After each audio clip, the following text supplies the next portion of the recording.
देखिए, draw test match test cricket की कभी भी अच्छी एडवर्टाइजिंग नहीं होती है, एंड आई टोटली अंडरस्टैंड। इसलिए कि 5 दिन में रिजल्ट जो है आजकल मिलना चाहिए और 90% मिलता है। बट 2-3 चीज़ें आपके जहन में दोबारा से मैं डालना चाहता हूँ। सबसे पहले तो ये कि जैसे ही मैं आया था तो सबसे जो हेडलाइंस लगी थी मेरे आने के बाद वो मेरे कमेंट्स के ऊपर थी कि पिचेस जो हैं पाकिस्तान में ये रीडू होने की ज़रूरत है और मैसिवली रीडू करना है। मगर क्योंकि मैं सितंबर में आया था तो सीज़न शुरू था, इसलिए एक पिच बनाने के लिए 5-6 महीने लगते हैं।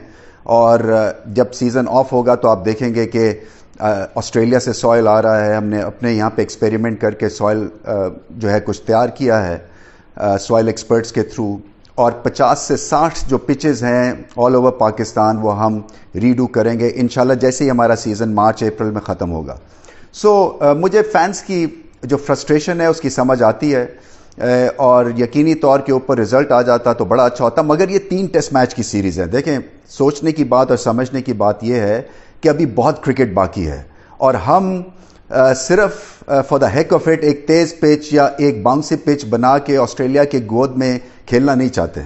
ये भी बड़ा ज़रूरी है कि जब हम घर में खेलें तो अपनी ताकत के हिसाब से खेलें। फिर हमारी लिमिटेड रिसोर्सेज हो गए थे अनफॉर्चुनेटली, इसलिए कि हमारा जो ओपनिंग बॉल पेयर था वो डिस्टर्ब हो गया क्योंकि हसन अली फ़हीम दोनों अनफिट हो गए थे। इसी तरह से ब्रांड न्यू ओपनिंग पेयर था हमारे पास, और अब्दुल्ला शफीक ने 2-3 ही मैच खेले थे। उनकी फॉर्म जो थी उसके ऊपर थोड़ी सी एक वरीसम निगाह थी सबकी कि क्या इतने बड़े बॉलिंग अटैक के खिलाफ वो खड़े हो सकेंगे या नहीं। इमाम उल हक की वापसी हो रही थी।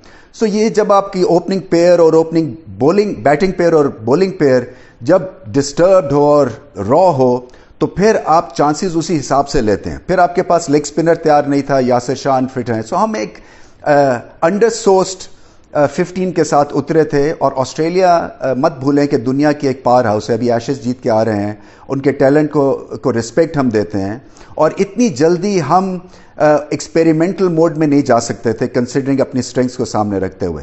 मगर फिर भी मैं समझता हूं कि बड़ा कॉन्फिडेंस मिला है पाकिस्तान को इस परफॉर्मेंस से।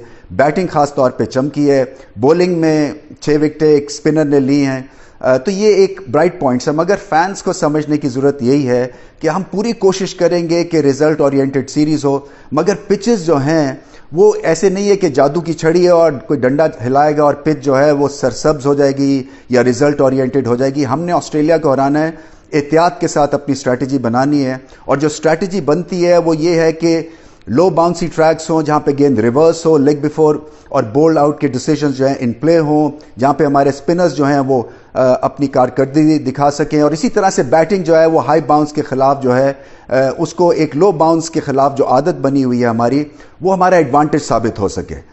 मैं फिर से ये दोहराने की कोशिश कर रहा हूँ कि एडवर्टाइजमेंट अच्छी नहीं थी, मगर अभी बहुत सीरीज़ बाकी है। और आप हौसले के साथ देखें, ये बहुत बड़ी एक हमारी कामयाबी है कि ऑस्ट्रेलिया के ग्रेट प्लेयर्स यहाँ पे आए हुए हैं। इंडिविजुअल लेवल के ऊपर there is lot to look forward to, Pakistan की टीम को भी सामने रखते हुए और ऑस्ट्रेलिया की टीम को भी सामने रखते हुए। और मैं उम्मीद यही करता हूँ कि ये सीरीज़ जो है आगे चल के और दिलचस्प होगी। मगर एक मैच अभी हुआ है, so don't jump the gun, अभी बहुत क्रिकेट बाकी है।